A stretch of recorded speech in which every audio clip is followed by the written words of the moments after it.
Ya sabemos entonces más o menos cómo empezar a calcular nuestra capacidad de endeudamiento y qué papeles nos van a pedir y cómo están pensando los bancos para poder evaluarlo. Por lo tanto, ahora vamos a revisar cómo funcionan los créditos hipotecarios. Un crédito hipotecario es un crédito, es un préstamo que deja como garantía algo que se llama garantía real, deja como garantía un bien, en este caso un bien raíz, una casa, un departamento. Por lo tanto, para el banco es súper seguro prestar dinero para poder comprarse un bien raíz o una propiedad. ¿Por qué? Porque ese préstamo queda garantizado con la misma propiedad. Por lo tanto, en el caso de que yo no cumpla con las obligaciones, en el caso de que yo no cumpla con el pago de los dividendos, el banco tiene la garantía del bien y puede hacer efectiva esa garantía, se queda con el bien raíz, lo remata y se paga de la deuda vigente que tenga el cliente con el banco. Por lo tanto, es un crédito que es súper barato, las tasas son aún en Chile súper bajas. Si comparamos una tasa de interés de un crédito hipotecario con la tasa de interés de cualquier otro crédito, crédito de consumo, crédito de auto o cualquier otro crédito, la verdad es que los créditos hipotecarios siguen teniendo intereses súper bajos y eso se produce principalmente porque la garantía que tiene ese crédito es una garantía real. Es una garantía que es el mismo departamento, la misma casa, el mismo terreno, el mismo local comercial que nosotros estamos comprando. Por lo tanto, el crédito hipotecario además es un crédito que se extiende con un plazo bastante extenso. Podemos encontrar créditos hipotecarios de hasta 30 años. Creo que incluso hay un producto del Banco Santander que llega hasta 40 años para personas muy jóvenes. Esto también es súper bueno porque finalmente al extender el plazo a 30 años, el monto del dividendo mensual queda un poquito más bajo. Si lo pensamos, un crédito a 10 años versus a un crédito a 30 años, claramente la cantidad de la cuota va a quedar mucho más baja. Lo otro es que la cobertura, es decir, qué porcentaje del precio de venta va a cubrir este crédito, en Chile llega en los mejores casos, no en todos los casos, en los mejores casos hasta un 90%. Hoy, que estamos en el mes de julio del año 2021, hay particularmente 4 o 5 bancos que están llegando bajo ciertas condiciones hasta un 90%. Por lo tanto, es una cobertura bastante amplia si lo comparamos con otros países o con otras localidades de Latinoamérica o del mundo. La verdad es que hay países donde los créditos solamente llegan hasta el 60%, hay otros donde solamente para los mejores perfiles financieros llega hasta el 80%. En Chile la verdad es que sin mucha dificultad podemos llegar hasta el 90% de cobertura. Lo otro que tenemos que tener súper claro es que cuando nosotros pactamos un crédito hipotecario, en el fondo estamos pagando 3 cosas todos los meses. Estamos pagando capital, estamos pagando interés y estamos pagando seguros. Entonces, nosotros vamos a pedir una cierta cantidad de dinero que tenemos que ir luego pagando de forma mensual, pero ese pago mensual no va a pagar 100% el dinero que pedimos, sino que un porcentaje es para pagar el capital, que es en el fondo el dinero que nos prestó el banco. Otro porcentaje es interés, es decir, la utilidad del banco. El interés en el fondo es lo que gana el banco por habernos prestado el dinero que nos prestó para comprar el bien raíz. Y otra parte son los seguros, ya que como es un crédito que está a largo plazo y que tiene como garantía un bien, tenemos que asegurar ese bien para que no le pase nada, y si es que le pase algo, esté asegurado. Por lo tanto, todos los meses nosotros pagamos capital, interés y seguros. Esto tenemos que tenerlo súper claro porque en el fondo de esto se desprende un concepto que es súper importante para la inversión inmobiliaria, que es la amortización. Y la amortización en el fondo es cómo va disminuyendo mi deuda con el banco a través del tiempo. Les voy a explicar en un siguiente video, en términos generales, cómo funciona la amortización en Chile, pero lo que sí tenemos que entender es que todos los meses yo pago capital, intereses y seguro. Por lo tanto, no todo lo que yo pago todos los meses va directamente a disminuir la deuda que yo adquirí con el banco. Entonces, hablando de crédito hipotecario, es súper interesante entender cómo funcionan o qué tipos de tasas de interés existen. La verdad es que existen básicamente 3 tipos de tasas de interés. Está la tasa fija, que es una tasa que se mantiene igual a través del tiempo. Yo pacto con el banco una tasa de 3,5% y esa tasa se va a mantener exactamente igual desde el mes 0 hasta el último mes de mi crédito hipotecario. Es una tasa fija. Después tenemos una tasa variable y esa tasa variable efectivamente va a variar en el tiempo según ciertos indicadores macroeconómicos, según cómo vaya evolucionando la economía del país, según algunos indicadores financieros. Por lo tanto, es una tasa arriesgada. Me puede tocar un muy buen año donde la tasa sea muy baja, o me puede tocar un año más o menos malo donde la tasa se eleve y yo pague un poquito más de lo que tenía pensado. Pero es parte del riesgo y es parte de la inversión tener calculado cuál es el margen que podría llegar a beneficiarme o perjudicarme al usar una tasa variable. Y por último tenemos la tasa mixta, que es una mezcla de los dos anteriores, y en términos sencillos se trata de que yo primero pacto una tasa fija, baja, lo más baja posible. Ahí también es parte de nuestra negociación con el banco, una tasa fija lo más baja posible, y al año X, que puede ser el año 2, el año 3, el año 5, por lo general se llega a que el año 5 termina la tasa fija baja, empieza una tasa variable.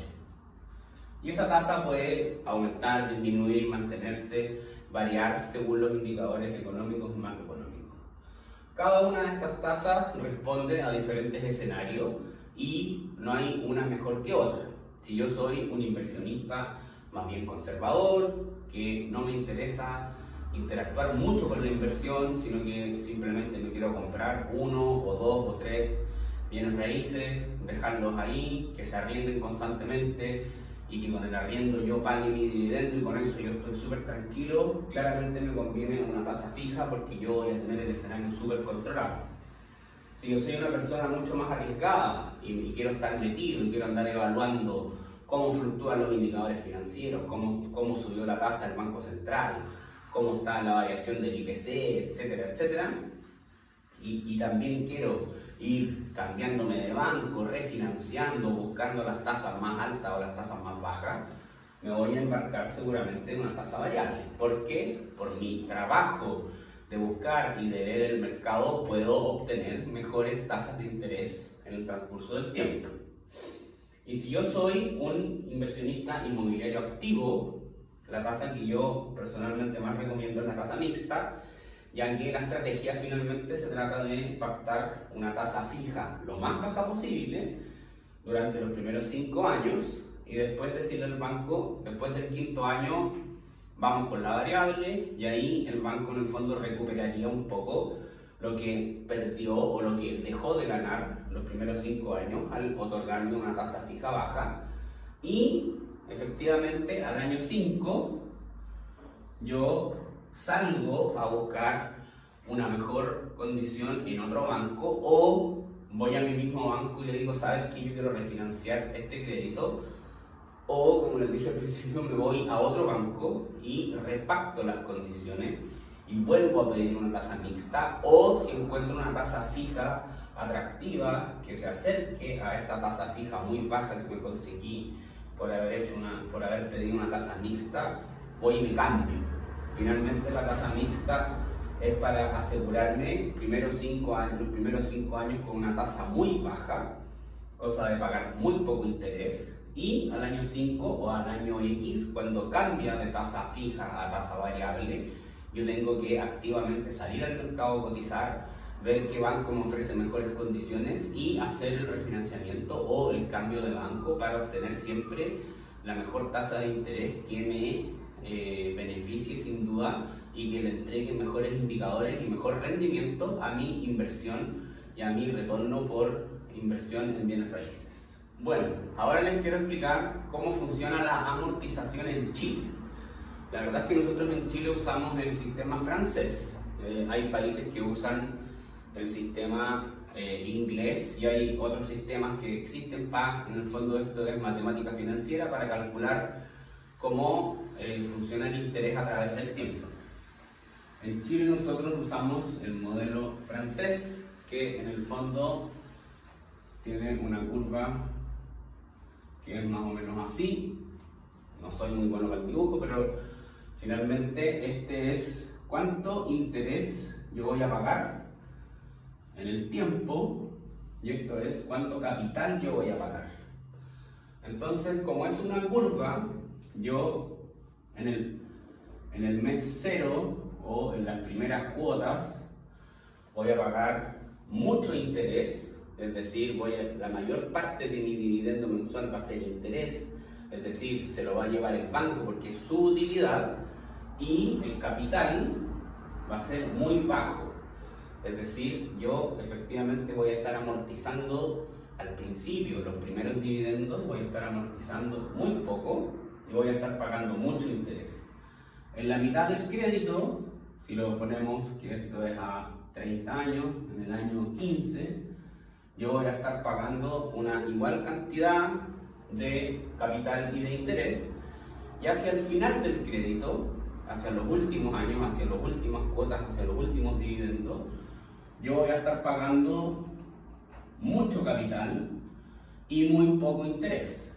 Por lo tanto, este es un sistema que usan los bancos chilenos para, en el fondo, para que ustedes lo entiendan, para asegurarse de que ellos recuperen o perciban su utilidad del negocio al principio y nosotros, los clientes, amorticemos la mayor cantidad del capital que nos prestaron hacia el final. Esto no es bueno, no es malo, es un sistema, es bueno entenderlo, es bueno entender que al principio de nuestro crédito hipotecario vamos a estar pagando más interés que capital y al final de nuestro crédito hipotecario vamos a estar pagando más capital que interés. Y existen tablas, por supuesto, yo les voy a dejar en los adjuntos una tabla de cálculo de amortización que nos va diciendo qué cantidad de mi dividendo mensual está destinada a interés, a capital y etcétera, para que ustedes también puedan calcular cuánto es lo que va amortizando el pago de nuestros dividendos todos los meses. Otra cosa que les quería comentar es que tenemos que entender y tenemos que también saber comparar los bancos y las mutuarias. La verdad es que son las dos grandes instituciones financieras que nos pueden otorgar créditos hipotecarios en Chile. Hay otras que las hemos mencionado con anterioridad, pero las más usadas y las más típicas son los bancos y las mutuarias. Los bancos, efectivamente, nos otorgan créditos hipotecarios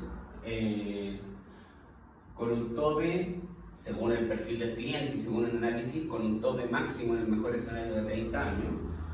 Las mutuarias también pueden otorgar créditos hipotecarios a 30 años. Como cobertura, la gran mayoría de los bancos llega hasta el 80% y algunos bancos están llegando hoy hasta el 90%. Las mutuarias, todas ellas, llegan como tope al 80% de cobertura. La verdad es que los seguros en los bancos son un poquito más caros que en relación a las mutuarias, porque las mutuarias pertenecen a compañías de seguro. Por lo tanto, las mutuarias logran mejores convenios con los prestadores de seguros. Entonces, ahí tenemos un punto a favor de las mutuarias. Lo otro que tenemos que tener claro es que hay productos accesorios en los bancos y en las mutuarias no. Los bancos, entre comillas, te obligan o te incitan a poder aperturar, si es que tú no eres cliente de ese banco, te dicen, tú tienes que abrir una cuenta corriente, tienes que abrir una línea de crédito y tienes que abrir probablemente una tarjeta de crédito. Esto es para asegurarse de que tú pagues ese crédito hipotecario a través de tu cuenta corriente y te otorgan un servicio gratuito, entre comillas, que es una tarjeta de crédito y una línea de crédito, pero recordemos que todos estos productos tienen costos de mantención, tienen intereses si es que los usas, por lo tanto hay que tener súper presente que el uso de estos productos accesorios tiene que ser un uso inteligente y tiene que ser un uso controlado para que no nos afecte en el flujo final de nuestra inversión y no perdamos todo lo que estamos consiguiendo de retorno por usar estos productos accesorios. Las mutuarias no te obligan o no te incitan a abrir estos productos accesorios, solamente te prestan el dinero y te dicen págamelo con una transferencia, págamelo en línea, págamelo en Servipack. Son súper libres al respecto. Lo otro interesante es el pago anticipado. Los bancos tienen algunas reglas y algunas políticas en relación a poder pagar o a poder amortizar capital anticipadamente. Hay algunas que tienen tope, hay algunas que te cobran por hacerlo porque en el fondo están perdiendo sus intereses y su ganancia. Las mutuarias, no todas, pero hay algunas que tienen un sistema que se llama pago flexible, donde se define un dividendo mínimo y un dividendo máximo. Y yo puedo pagar entre esos dos límites lo que yo quiera. Puedo pagar el mínimo o puedo ir hasta arriba y pagar el dividendo máximo y así amortizar capital mucho más rápido. Entonces, ese es algo que es muy interesante de las mutuarias. No te permiten o no te obligan a abrir productos accesorios. La limitante, entre comillas, es que llegan solamente hasta un 80% y la tasa de interés siempre va a ser un poco más baja en los bancos, tienen mejores condiciones comerciales y la tasa de interés siempre va a ser un poquito más alta en las mutuarias, ya que no son compañías o empresas tan grandes como los bancos, no tienen tantas espaldas financieras, por lo tanto ellos cobran un poquito más de tasa de interés porque el riesgo para ellos es un poco mayor. Y lo último interesante de saber es que efectivamente los bancos sí le informan a la superintendencia o a la CMF, por lo tanto todo lo que nosotros hacemos en los bancos se ve reflejado en el informe comercial. Si yo saco un informe en estas empresas Equifax, DICOM o similares, todo lo que yo haga en los bancos va a aparecer en ese informe, pero las mutuarias no le informan al sistema financiero. Por lo tanto, todo lo que yo haga en las mutuarias no va a aparecer en el informe comercial. Por lo tanto, se nos abre una primera oportunidad de estrategias de inversión, en el sentido de que yo podría partir mi camino de inversión inmobiliaria financiándome con mutuarias, porque no voy a aparecer en el sistema comercial, teniendo en claro que solo llego hasta el 80%. Y en una segunda tanda de inversión puedo salir a buscar créditos hipotecarios a bancos.